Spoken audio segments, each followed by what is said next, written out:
आपका स्वागत है आपके अपने यूट्यूब चैनल महाअध्ययन में। वीडियो को लाइक करें और अगर आपने अभी तक चैनल को सब्सक्राइब नहीं किया है तो जल्दी से कर दें।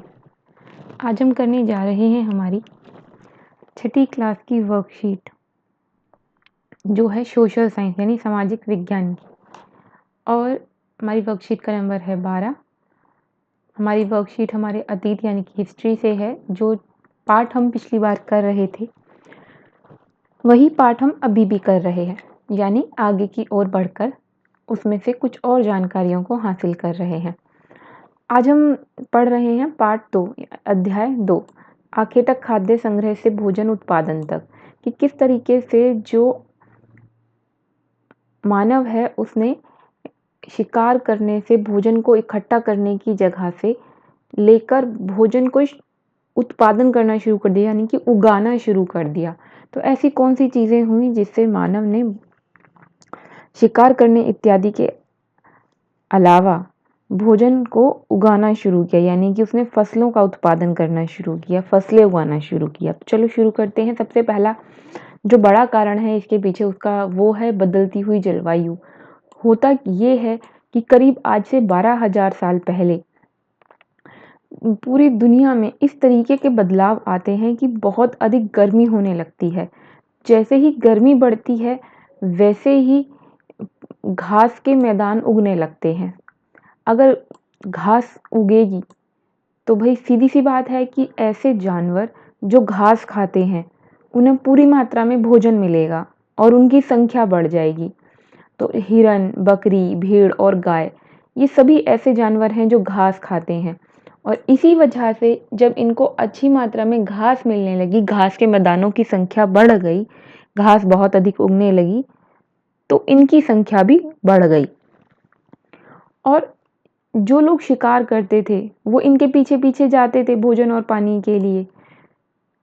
तो जैसे जैसे ये जो पशु थे, जानवर थे, एक जगह से दूसरी जगह पर जा रहे थे, वैसे वैसे मानव इनके पीछे जा रहा था। और साथ में अब वो इस बात का ध्यान रखने लगा कि ये कैसे खाते पीते हैं, ये जानवर कब बच्चे देते हैं, आदि जितनी भी जानकारियां होती हैं वो इकट्ठी करने लगा। देखिए यहाँ पे लिखा ना प्रजनन, प्रजनन मतलब इनका बच्चे देना, बच्चों को पैदा करना। ठीक, अब हम पढ़ रहे हैं कुछ और ख़ास बातें, नाम और तिथियां, क्योंकि हम 12,000 साल पहले की बात कर रहे हैं और उसमें भी हम ये जानने की कोशिश कर रहे हैं कि 12,000 साल पहले से किस तरीके से चीज़ें बदली हैं।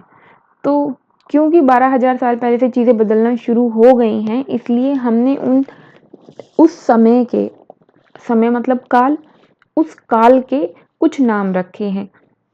जो पुरातत्वविद हैं, पुरातत्वविद का मतलब होता है जो पुरानी चीज़ों के जानकार हैं, जो पुरानी चीज़ों से जानकारी हासिल करते हैं। जैसे आपको याद है हमने बात की थी कि हमें पुरानी जो बहुत ऐसी जगहें हैं जहाँ पर मानव रहता था और वहाँ पे उसने चित्रकारियाँ की हैं, तो हम बताते हैं कि चित्रकारी इतनी साल पहले की पुरानी है। तो ये हमें कैसे पता चलेगा?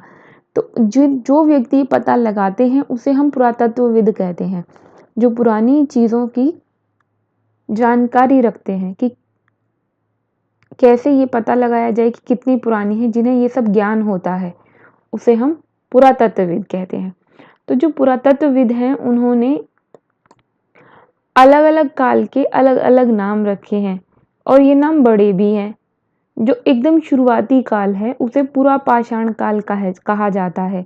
और अगर हम देखें कि पुरा पाषाण काल में एक तो शब्द है पुरा, पुरा का मतलब हो गया पुराना, और दूसरा शब्द हो गया पाषाण, पाषाण का मतलब होता है पत्थर। तो सबसे पुराने पत्थर वाला काल नाम रख दिया। और क्यों रखा ये नाम? आपको याद है हमने पिछली बार भी पढ़ा था कि मानव औजार बनाता था,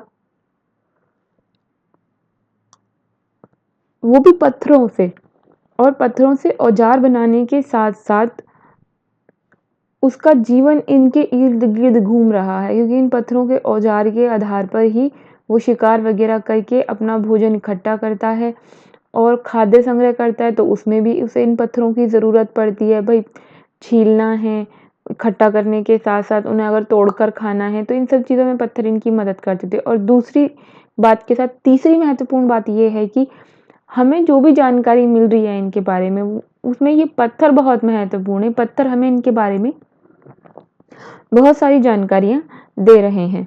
तो इसीलिए इसका नाम पत्थरों के आधार पर ही रख दिया पुरापाषाण काल, पुराना वाला पत्थरों वाला काल। और अगर हम बात करें कि ये टाइम पीरियड कौन-सा है, तो ये टाइम पीरियड हम मानते हैं 20 लाख साल पहले से लेके 12,000 साल पहले तक। तो अगर आपसे पूछा जाए पुरापाषाण काल कब था, तो आप कहेंगे 20 लाख साल पहले से लेकर 12,000 साल पहले तक।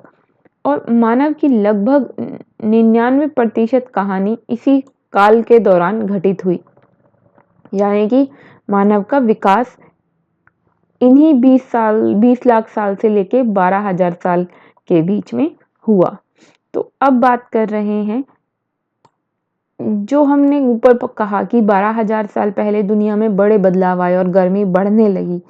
तो ये जो टाइम था, इसके बारे में हम बात कर रहे हैं कि जिस काल में बहुत पर्यावरण के में बदलाव हुए, उसे हम मध्य पाषाण युग कहते हैं। इसका मतलब क्या हुआ कि 12,000 साल पहले से लेकर करीब 10,000 साल पहले तक, क्योंकि उससे पहले तो पूरा पाषाण है और 10,000 साल के 12,000 साल के बाद क्या है, 12,000 साल से 10,000 साल तक है मध्य पाषाण काल। ठीक, इसका नाम भी पाषाण के ऊपर यानी पत्थरों के औजारों के ऊपर ही रखा गया है। लेकिन इस काल के बारे में और एक खास बात यह है कि इस काल में जो पत्थरों के औजार पाए जाते थे वो पूरा पाषाण काल के मुकाबले छोटे होते थे और ज़्यादा अच्छे तरीके के बनाए गए थे, ज़्यादा अच्छे तरीके से उनका निर्माण किया गया था। अब क्योंकि ये पत्थर के औजार छोटे हैं, इसीलिए इन्हें लघु पाषाण कहा जाता था। किसे? औजारों को। उन औजारों को क्या बोलते थे जो मध्य पाषाण काल में पाए जाते हैं? उन्हें कहते हैं लघु पाषाण। इंग्लिश में कहते हैं उसे माइक्रोलिथ। अगले अब हमने कहा कि 20,000 साल से 20,000 साल से 12,000 साल तक था पूरा पाषाण काल, 12,000 से 10,000 साल तक था लघु पाषाण काल। तो फिर 10,000 साल पहले से लेके उसके बाद क्या हुआ? उसके बाद से शुरू हुआ 10,000 साल पहले से नवपाषाण युग, नया युग शुरू हुआ, पत्थरों का नया युग। तो इसके बारे में और भी हम बहुत सारी जानकारियाँ इकट्ठी करेंगे और वो इकट्ठी करेंगे हम अगली वर्कशीट में। लेकिन आज हमने क्या सीखा, सबसे पहले हम एक बात देख लेते हैं, जलवायु में बड़े बदलाव कब आए? तो भाई सीधी सी बात है 12,000 साल पहले। लघु पाषाण क्या है? तो लघु पाषाण है वह छोटे छोटे पत्थरों के औजार जो हमें मध्य पाषाण काल में पाए गए हैं या बनाए गए उस जमाने में।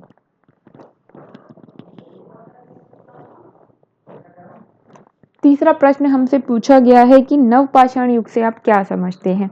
तो इस प्रश्न का उत्तर देने से पहले मैं आपसे करना चाहती हूँ एक छोटी सी request. My dear students, please अगर आपने अभी तक चैनल को सब्सक्राइब नहीं किया है तो कर दीजिए। आपकी वीडियो के नीचे एक रेड कलर का ऑप्शन है और उस ऑप्शन पर लिखा है सब्सक्राइब। अगर आप उसे क्लिक कर देंगे तो उसका कलर चेंज हो जाएगा, मतलब चैनल सब्सक्राइब हो जाएगा।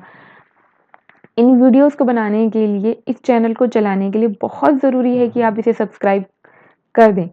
तो प्लीज़ चैनल को सब्सक्राइब कर दें और वीडियो को लाइक करना बिल्कुल भी ना भूलें और शेयर ज़रूर करें अपने दोस्तों के साथ, क्योंकि ज्ञान बांटने से बढ़ता है। तीसरा प्रश्न है नवपाषाण युग से आप क्या समझते हैं? तो मैंने अभी कहा नया युग, यानी कि नया पत्थरों वाला युग। नया और पाषाण का मतलब है पत्थर, तो नवपाषाण काल बन गया। ये 10,000 साल पहले से इसकी शुरुआत होती है। तो चलो फिर मिलते हैं ऐसी ही अच्छी सी प्यारी सी नॉलेज वाली वर्कशीट्स के साथ। तब तक स्वस्थ रहें, खुश रहें। नमस्कार और थैंक यू।